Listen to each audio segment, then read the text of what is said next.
We're going to conduct this professionally, or we're not going to have an interview. You make the decision. What did you think about the fight? I beat him. Everybody out there know I beat him. Everybody out there know I beat him. I controlled the fight. He was missing. I hit him clean more times. I beat him. You averaged 8 punches. Less than 8 punches was the most punches that you had in the round, and it seemed as though you couldn't get close enough. It already sounded like it was against me. So I already ain't got a fair shake talking to you. But let me talk something. Let me let y'all know. I want to thank the whole hood who came out here. I love y'all. I did this for the hood. Y'all know I beat that boy. Y'all know I beat that boy.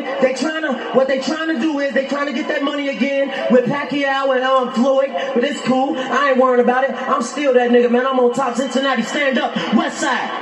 2-5. You're 3-3-1 in your last 7 fights. What will you do next? Hey, I'm 3-3-1 my last 7, but I'll be 7-0 against you.